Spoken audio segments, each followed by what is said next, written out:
Hello, hello, hello, beautiful people. This is your girl, Mommy So True. Oh, welcome to my podcast, y'all. I am so happy to be here, and I'm so happy that you're here. Thank you for taking time to listen to me. I am a survivor of narcissistic abuse, coming out strong. And I am here to share with you guys my experiences, the knowledge that I've learned as a health educator, as someone dedicated and certified life coach. I'm a living witness that there is a chance to thrive after narcissistic abuse. If you are willing to allow yourself to tap into a healing journey where it becomes less about them and more about you, because you're learning, you're knowledgeable now, you know what it is, you see what it is, you're refusing to unsee it. It's very clear, and you're accepting it. And in accepting it, you're accepting yourself, something that you have not been able to do because of narcissistic abuse. And if you're new listening to this for the first time and you're wondering, what am I talking about? What is this narcissistic abuse? What is this? What is that word? You know, this is a buzzword. A lot of people are using the word narcissist a lot. You may hear it. You may have seen it. You know, there's a lot of content out there. Those of you who already follow me on YouTube and other platforms such as Facebook, TikTok, and Instagram, you already know that I myself have tons of content out there talking about narcissism and narcissistic abuse. So for me, from the personal experience, is that I grew up in a narcissistic environment, you know, like most human beings, because most humans carry narcissistic traits. We all do. It's linked to, you know, our pride, ego. It's connected to our character. It shapes our personalities. And a lot of our parents come from times where their parents were so strict that it caused trauma. And maybe it wasn't referred to as trauma. There's different countries that don't even consider it trauma. They could care less about mental health. And that was kind of how I grew up. I grew up in a Ghanaian environment. I was born in Ghana. My family is entirely Ghanaian. That's West Africa. And I came to the United States at 6 years old, met my mother at 6 years old in New York City, met my little sister at the time. We're 3 years apart in New York City. And it just didn't feel welcoming, you know? It was just kind of awkward.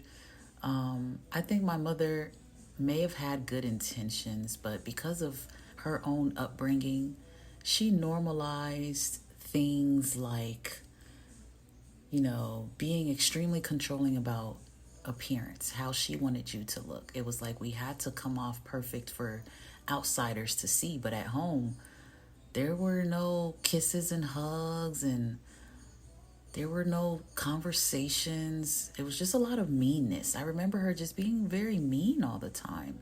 And even worse, she was meaner to me than she was to my little sister. And I used to always feel very hurt by the things that she did, whether it was, you know, buying us different things or taking things from me and letting my sister have hers, or, you know, not letting me go next door to the neighbor's house and letting my sister go over there. And I was just like, wow, this is just different. Why am I treated different? I was just always treated different. And it led for me to grow up to be this quiet girl who eventually, they like to call it rebel. I like to call it wake up. I eventually woke up and took my power back and started living life for myself. Started doing things as I please. And of course, I didn't please everybody. Definitely didn't please my narcissistic mother at the time. And till this day, I'm not pleasing to her, because I've gone as far as to getting tattoos when I used to be this church girl, because that's what she wanted, right? And so the story goes deep, and it goes deep, and it goes deeper. But guys, this is a lifetime experience, and fast forward to me being in my 30s, I encountered a narcissistic marriage. And now looking back at it, because I know so much more about narcissistic abuse and how it's linked to, how you're raised and your upbringing and the family trauma, the generational trauma that's attached to your family and all of that, and understanding the scapegoat role and how I've now become the scapegoat, which many of you listening, that is you now. That's the role that you play now because you've woken up, you've taken your power back. But I did marry a narcissistic man.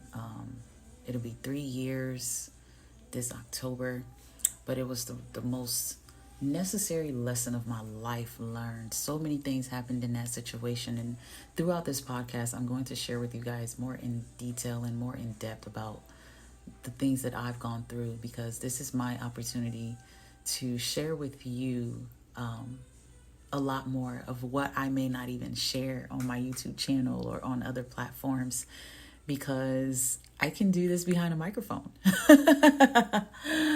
And this is like therapy to me, because I am literally laying down on my little lounge chair, sipping my tea while I give you guys the tea. And I'm just happy to be a survivor now, thriver of narcissistic abuse, because what was intended to destroy me, like what was intended to destroy you, it did not work. It did not work. You're still here. You're still standing. You're still pushing. You're still finding ways to figure it out. You're still trusting God. And we have so much to talk about, beautiful people. I just wanted to give you kind of the basis of it. But, back to what I was saying as far as what is a narcissist, what is narcissism. I don't think I gave that definition. And I really don't want to even give my own definition of it. So we're going to use a professional definition of what is a narcissist. And I like to always tell people, look, nowadays therapy is expensive.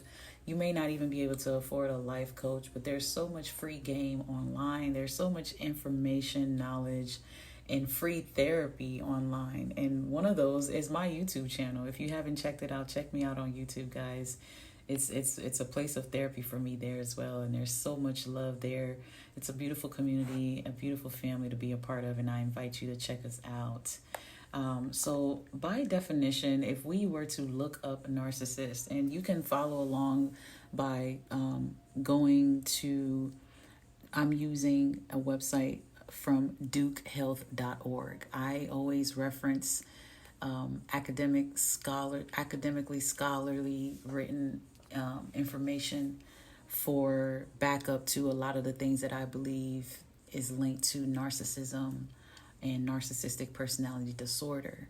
And furthermore, before I even dive in, I also want you guys to know that I truly believe, this thing is on a spectrum, and there's a difference between someone having narcissistic traits or tendencies and someone who has narcissistic personality disorder. Major difference. A disordered person is basically someone who is going to always be that narcissist. They are most likely not going to change, because a disordered person refuses to admit that they have a problem. They do not want to admit that they have a problem. So, the difference between narcissistic tendencies and someone with narcissistic personality disorder is someone with narcissistic tendencies may like to brag about themselves or be the center of attention, which is kind of normal because most humans do like validation and admiration. But with NPD, the narcissistic personality disorder, symptoms like bragging and trying to be the center of attention is way more severe. It's to the point where they'll compete with their children. They'll compete in workplaces. They think they should be worshipped and treated as kings, but they act like children. It's this, I'm just so special, right? The narcissistically disordered person has this this special me thing about them. And Duke has this spelled out on their website where it talks about the symptoms of narcissistic personality disorder, special me. It helps you remember the 9 signs of NPD. Special me, S standing for sense of self-importance. P standing for preoccupation with power, beauty, or success. E standing for entitlement. C standing for can only be around people who are important or special. I standing for interpersonally exploitive for their own gain. A stands for arrogant. L stands for lack of empathy or lack empathy. M stands for must be admired, must be admired. E stands for envious of others or believe that others are envious of them. Those are the 9 signs of NPD if you look at the special me dynamic that Duke Health gives and provides us. So, NPD is not genetic. People are not born with it, okay? It's typically linked to being a mental health condition, and that's why they call it a disorder. Me personally, I believe that it's much deeper than that. I believe it's a lot more spiritual than it is, a mental disorder, but we'll talk about that through this podcast. Stay tuned for more on that perspective. But a narcissistic person starts as a child, right? During those developmental years where children are taught responsibility, accountability, the difference between selfish and selflessness, to understand giving, to understand to be thoughtful of other people's emotions and feelings. You'll either have a child who is abandoned, not treated well, not loved, not supported, completely ignored and neglected, traumatized, severely violated, either sexually or whatever, verbally abused severely, always talked down to like they were just dogs, right?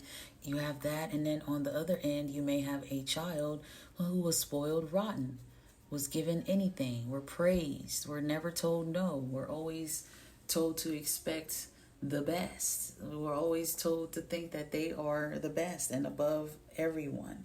Those two different dynamics are how narcissistic people are created. And that's how they develop NPD over time when they are not properly parented. Proper parenting is so important. It truly is. And so, having a relationship with people that have NPD is difficult. It's very challenging. This can be parents, this can be siblings, this can be friends, this can be a work environment or a love relationship, a husband, a wife, girlfriend, or even a boyfriend. Because narcissists and narcissistic people, they put themselves first. You're going to most likely feel belittled by these people. Your mental health is going to suffer. And you are most likely going to find yourself picking up coping mechanisms that is going to make you look crazy or even narcissistic. Smoking, drinking, promiscuous behaviors, being that loner, staying away from people because of lack of trust, and being awkward in social environments, always being sick, always being tired. That is real symptoms for people who are narcissistically abused, especially people who were raised by narcissistic environments. It takes for that person to get out of being a victim and take their power back and learn how to be a better version of themselves, learn how to embrace being happy and being joyful and knowing what that means for them. And so that's just a base of where I'm coming from. This is your girl, Mommy So True, a real survivor, now thriver of narcissistic abuse, inviting for you to join me on this journey as I share with you, my experiences now and my past experiences with narcissistic abuse and how I'm living in love relationships, how I am moving along, carrying along with my life and the things that I am doing, and how I am rebuilding myself and getting back, in full control of my life and my world. I'm excited to share with you guys all the things that is on my heart and on my mind. And I'm so blessed to be here. Thank you for being here. Shout out to all my new listeners. We have so much coming, so much to talk about. My plan is to post every Sunday a new episode on my podcast, and I look forward to riding this recovery train, bus, plane, whatever it is. I'm there with you, man. Even the boat. Let's go. Let's go. So much love, guys. I will talk to you soon. Stay blessed and keep thriving, and know that you are not alone. Your girl, Mommy So True, is with you. Deuces. Peace. See you later. Bye, guys.